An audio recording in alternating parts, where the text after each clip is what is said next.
Hi friends, welcome back to my channel. So రేపైతే కొత్తగా ఎవరైతే ఇప్పటి వరకు అయితే చేయలేదండి ఇట్లాంటి nominations. So Hindi Bigg Boss లో జరిగాయంట. నేనైతే చూడను కానీ నాకు తెలిసింది హిందీ బిగ్ బాస్ లో కూడా ఇట్లా ఓల్డ్ కంటెస్టెంట్స్ వచ్చి వీళ్ళనైతే నామినేట్ చేస్తారని. సో అందరూ ఓల్డ్ కంటెస్టెంట్స్ అయితే రావట్లేదండి, కొంతమంది మాత్రమే వస్తున్నారు. ఎందుకంటే వెళ్ళిన వాళ్ళు ఇంకా మళ్ళీ ఒక రోజు కోసం వెళ్ళి నామినేషన్స్ చేసి ఎందుకు వాళ్ళ దృష్టిలో చెడవడం అని కొంతమంది రావట్లేదంట, కొంతమంది వస్తున్నారు. సో ఓజీస్ నుంచి ఒక 7 మెంబర్స్ ఉంటారు, మన రాయల్స్ నుంచి ఒక 4 మెంబర్స్ ఉంటారు. సో 11 మెంబర్స్ లో అందరూ రారు, కొంతమందే వస్తున్నారు. అది నాకు తెలిస్తే నేను అప్డేట్ చేస్తాను, షార్ట్ వీడియో పెడతాను. సో కొంతమంది వస్తున్నారు, అందులో మెయిన్లీ నాకు తెలిసి సోనియా అయితే వస్తున్నారు, మణికంఠ వస్తున్నారు. ఇంకా చూద్దాం ఇంకా ఎవరెవరు వస్తున్నారో, అభయ్ నవీన్ కానీ లేకపోతే బేబక్క ఇట్లా వీళ్ళు కొంతమంది. ఎందుకంటే ఎవరు వస్తారు చెప్పనా, నేను వెళ్ళిన వాళ్ళు అరే నేనుంటే నేను ఇట్లా నామినేట్ చేసేద్దునేమో నెక్స్ట్ వీక్ అన్న ఒక ఒపీనియన్ ఉంటే వస్తారు. తర్వాత షో చూసిన తర్వాత ఒక ఒపీనియన్ వస్తే దాన్ని బట్టి కూడా చేయడానికి వస్తారు. ఇప్పుడు ఉన్న వాళ్ళు కూడా ఏమనుకుంటారంటే అరే ఈ వీక్ వెళ్ళిపోయింది, ఈ వీక్ నేను నామినేట్ చేద్దాం అనుకున్నాను అన్న ఫీలింగ్స్ ఉంటాయి. ఇప్పుడు ప్రేరణ కానీ వీళ్ళందరికీ, నైనిక వీళ్ళందరూ వెళ్ళారు కదా, మణికంఠ వెళ్ళినప్పుడు అరే మణికంఠ ఉంటే నేను ఈ వీక్ మణికంఠనే నామినేట్ చేద్దును. సో ఇట్లా కొన్ని ఒపీనియన్స్, కొన్ని వాళ్ళ మీద పాయింట్స్ ఉంటాయని చెప్పేసి ఏనీకి వస్తారు. వాళ్ళే వీళ్ళని వేస్తారు కానీ వీళ్ళు వాళ్ళని ఏనీకి లేదు, ఎందుకంటే ఆల్రెడీ వెళ్ళిపోయారు కాబట్టి. సో అట్లా సో ఖచ్చితంగా అయితే బాగా రైవలరీ అయితే క్రియేట్ అవబోతుంది. 2 వీక్స్ అట్లా కూడా పొగడించచ్చు బిగ్ బాస్ సీజన్ ని. ఎందుకంటే రసవత్తరంగా ఉందనుకో ఖచ్చితంగా. ఇప్పుడు మెంబర్స్ కూడా ఎక్కువ ఉన్నారు, నో ఎలిమినేషన్ జరిగింది. సో దీన్ని బట్టి 2 వీక్స్ పెరిగే అవకాశం ఉంటది ఖచ్చితంగా. ఎందుకంటే వీళ్ళు వచ్చి నామినేట్ చేస్తారు. సో ఎట్లాంటి పాయింట్స్ తీస్తారు, బయట చూసిన దాన్ని బట్టి పాయింట్స్ తీస్తారా, వాళ్ళ పర్సనల్ ఒపీనియన్స్ పాయింట్స్ తీస్తారా అనేది చాలా రసవత్తరంగా ఉండబోతుంది.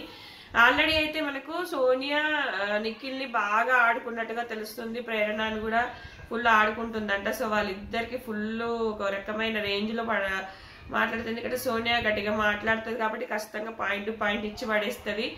సో మరి బయట గౌతమ్కి పాజిటివ్ ఉంది కాబట్టి పాజిటివ్ వేలోనే ఉంటుందా, లేకపోతే నెగటివ్ ఉన్న వాళ్ళకి నెగటివ్ గానే చేస్తారు. ఎందుకంటే ఇప్పుడు వైల్డ్ కార్డ్స్ వచ్చారు, ఒకసారి వచ్చినప్పుడు మణికంఠ మీద అందరూ మణికంఠకి సపోర్ట్ గానే చేశారు, ప్రతి ఒక్కరు మణికంఠకి సపోర్ట్ గానే నామినేట్ చేయడం అయితే జరిగింది. సో అప్పుడు ఏమైంది, మొత్తం మణికంఠని తను ఇబ్బంది పడలేక సెల్ఫ్ నామినేట్ వెళ్ళిపోయాడు. ఏంటంటే అరే మణికంఠ మీద ఇట్లా ఉందా, పాజిటివ్ ఒపీనియన్ ఉందా, అయితే మనము అతనికి హైప్ క్రియేట్ చేయకూడదు, మనం మారిపోవాలా అనుకుంటున్నాయి కూడా కొంచెం అతని పైన పడ్డారు. బట్ వాళ్ళ ఒపీనియన్ ఇప్పుడు బయట వాళ్ళు ఎంత చెప్పినా ఒక యష్మి మాత్రం మార్చుకుంది కానీ అందరూ అయితే మార్చుకోరు. ఏదో ఒక టైంలో బ్యాక్ పిచ్చింగ్ అది ఇది చేసి దొరికిపోతూనే ఉంటారు. సో చూద్దాం మరి ఇది ఎక్కడి వరకు దారి తీస్తుంది, హిట్ అవుతుందా, ఫ్లాప్ అవుతుందా, ఏమైపోతుంది, ఏం జరిగినా ఆశ్చర్యపోని అవసరం లేదు. సో నాకు తెలిసినంత వరకు చాలా మంది చూస్తారు, టీఆర్పీ రేటింగ్ అయితే బీభత్సంగా పెరుగుతుంది రేపు. ఓల్డ్ కంటెస్టెంట్స్ వచ్చి ఎవరిని నామినేట్ చేస్తారా, మెయిన్లీ సోనియా వచ్చి ఎవరిని చేస్తుంది అనేది ఒక ఇది ఉంది కాబట్టి. సో చూద్దాము. ఎందుకంటే యష్మి అయితే ఆల్రెడీ అప్పుడు సోనియా బాగా ఒక రకమైన రేంజ్ లో వేసుకుంది కదా, నువ్వు వాళ్ళిద్దరిని పెట్టుకొని ఆడుతున్నావు సో అన్నట్టుగా. అది కొంచెం బ్యాడ్ గా పోట్రా అయిపోయి బ్యాడ్ గా వెళ్ళిపోయి సో తనైతే వెళ్ళిపోవడం జరిగింది. యాక్చువల్ గా నాకు తెలిసినంత వరకు సోనియానైనా రీఎంట్రీ ఇప్పించాల్సింది, కన్నడ గ్రూప్ గేమ్ అయినప్పుడు ఇప్పిస్తే బాగుండేది. కనీసం ఈ రకంగానైనా వచ్చి నామినేట్ చేసి అయితే వెళ్తుందంట, చూద్దాము. సో ఎంతవరకు ఈ ఎపిసోడ్ అనేది క్లిక్ అవుతుంది. ఖచ్చితంగా చేస్తారండి. బయట ఇప్పుడు వెళ్ళిన వాళ్ళలో కొంచెం కోపం ఉందనుకో వీళ్ళకు ఉన్న వాళ్ళ వ్యక్తుల మీద, ఎందుకంటే వీళ్ళు చేస్తున్న వాళ్ళు వెళ్ళిపోయారు కదా. సో విష్ణుప్రియన్ ఖచ్చితంగా వేసుకుంటారు, ఎందుకంటే ఆమె గేమ్ ఆడట్లేదబ్బా.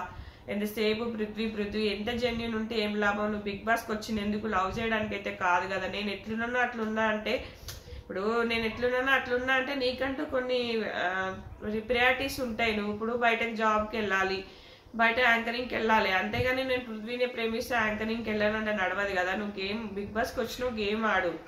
ఒక యాంగిల్లో ఒక ఉంది, అది చూపించుకుంటూనే నువ్వు గేమ్ కూడా ఆడొచ్చు కదా. నామినేషన్స్ కానీ ఇట్లా ఏదైనా చెయ్యొచ్చు కదా, ఆ వేళ ఆమెను చెయ్యొచ్చు. ప్రేరణను కూడా ఈ బూత్ వర్డ్స్ వాడడం కానీ, ఈ షార్ట్ టెంపర్ కానీ, ఈ సిత్తఫల్, ఇవన్నీ విషయాల్లో కూడా కొంచెం వెళ్ళిన వాళ్ళు ఖచ్చితంగా ప్రేరణ మీద ఖచ్చితంగా నామినేట్ చేస్తారు, గట్టి పాయింట్స్ తీసుకొస్తారు. ఆమె మాట్లాడిన మాటలు కానీ ఇవన్నీ వైరల్ అయ్యాయి కాబట్టి సో ఒకవేళ గౌతమ్ నిఖిల్ నబీల్ పైన కాకుండా నిఖిల్ పైన ఖచ్చితంగా పడతాయి, ఎందుకంటే నిఖిల్కి కొంచెం నెగటివే ఉంది బయట. సో గౌతమ్కి నబీల్కి లేదు. మరి గౌతమ్ నబీల్ని ఏమన్నా టాప్ 5 లో ఉండకూడదని నామినేట్ చేసినా ఆశ్చర్యపోయిన అవసరం లేదు. వాళ్ళ పాయింట్స్ తెచ్చుకొని వాళ్ళ పాయింట్స్ తేవడానికి ఏం లేదు. నిఖిల్కి అయితే బీభత్సంగా పడే అవకాశం అయితే ఉంది, గౌతమ్ పాజిటివ్ పడుతుందేమో. ఎందుకంటే అతనికి ట్రయాంగిల్ లవ్ స్టోరీ కానీ ఇవన్నీ కొంచెము అతనికి ఫేవరబుల్ గా జరిగినాయి కాబట్టి సో అతని మీద అంతగా ఉండకపోవచ్చు, నబీల్ పైన కూడా అంతగా ఉండకపోవచ్చు. ఈ టాప్ 5 లో ఉన్న 3ని వదిలేసి ఇంకా వీళ్ళని చేయొచ్చు. నిఖిల్ అయితే ఖచ్చితంగా వేసుకుంటారు నాకు తెలిసి, ఎందుకంటే నిఖిల్ గ్రూప్ గేమ్ క్లియర్ గా కనబడుతుంది. ఈ వీళ్ళ బ్యాచ్ అనేది కన్నడ అని ఏమనట్లేదు, గ్రూప్ గేమ్ అయితే కనబడుతుంది కాబట్టి ఖచ్చితంగా వాళ్ళ మీద వేసే అవకాశాలు అయితే ఉన్నాయి. సో మరి మణికంఠ ఎట్లా నామినేట్ చేయబోతున్నాడు? మణికంఠ బయట ఇల్లు ఉన్నప్పుడు కన్ఫ్యూజ్డ్ మైండ్ తో మాట్లాడేవాడు, డిఫెండింగ్ బాగానే వేసుకున్నాడు, కానీ మణికంఠ ఎట్లా వేయబోతుందా అనేది ఒక ఆశ్చర్యకరమైన విషయము.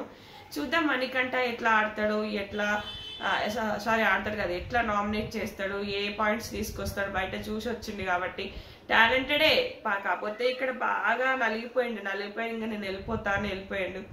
సో అతను వెళ్ళిపోవడం వల్ల పాపం గౌతమ్కి అయితే అసలు మామూలు లక్ కాదు. యాక్చువల్గా గౌతమ్ వెళ్ళాల్సినోడు, మనకంట ఉండాల్సినోడు. గౌతమ్కి హైప్ క్రియేట్ అయిపోయి టాప్ 5కి వెళ్ళాడంటే మన అదృష్టము తలుపు తడుతుంది చూడు, అట్లా తలుపు తట్టింది గౌతమ్కి. ఎందుకంటే ఆ వీక్ లో అతనికి అంతగా అప్పుడు ఇంత హైప్ రాలేదు, ఇప్పుడు బాగా క్రేజ్ క్రియేట్ అయిపోయింది. పాప నాకు నిన్న ఒక్కటి మాత్రం శివాజీ గారిది నచ్చలేదు. గౌతమ్ సైడ్ నుంచి అంత బాగా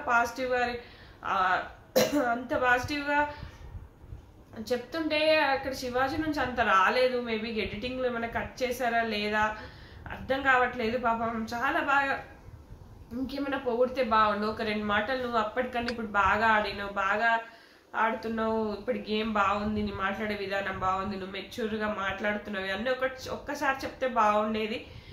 అదేంటంటే జనాలకు ఎట్లా వెళ్ళిందంటే అప్పటి పగనే చూపిస్తుండేమో, అంటే అప్పుడు ఉన్నదే మనసులో పెట్టుకుని ఆడుతుండేమో. అప్పటికి గౌతమ్ అన్నాడు, అన్నా ఇది సీజన్ 7 కాదు అన్నా కూడా కొంచెం అంటే రోహిణి కన్నా నీకు మంచి బాగా దొరుకుతుందా, కొంచెం ఏదో కౌంటర్ వేసినట్టుగా అనిపించింది శివాజీ గారు. ఇంకా విష్ణుప్రియని పెట్టడం అయితే ఘోరంగా ఉంది. విష్ణుప్రియని ఫస్ట్ ప్లేస్ లో పెట్టడం, ఆమె ఫస్ట్ ప్లేస్ లో ఎప్పుడు ఎవరు ఫస్ట్ ప్లేస్ లో ఉన్నారో పెట్టగా నువ్వు ఆడితే ఫస్ట్ ప్లేస్ కి వస్తావు అన్నట్టుగా పెట్టారు. అది కొంచెం నాకు నచ్చలేదు. సో కొంచెం అతనికి ఉన్న టాలెంట్ కానీ మెచ్యూరిటీకి కానీ మంచిగా ఇంకా మాట్లాడితే బాగుండేది. అప్పటికి చాలా బాగా మాట్లాడారు. బట్ గౌతమ్ సైడ్ నుంచి ఇప్పుడు నెగిటివ్ ఉంటే నెగిటివ్ చెప్తాం, అబ్బా పాజిటివ్ ఉంటే పాజిటివ్ చెప్తాం. పాజిటివ్ ఉన్నప్పుడు కొంచెం పాజిటివ్స్ చెప్పాలి, తప్పదు, మారింది కాబట్టి. సో అట్లా చెప్తే బాగుండేదేమో అనిపించింది. సో రేపైతే నామినేషన్స్ కొత్త పద్ధతిలో కొత్త రీతిలో జరగబోతున్నాయి. ఖచ్చితంగా చూడండి రేపటి ఎపిసోడ్స్ మాత్రము. నేను ఖచ్చితంగా ఎప్పటికప్పుడు అప్డేట్స్ అయితే షేర్ చేస్తూనే ఉంటాను. నచ్చితే కనుక లైక్ చేయండి, షేర్ చేయండి ఫ్రెండ్స్. Thanks for watching.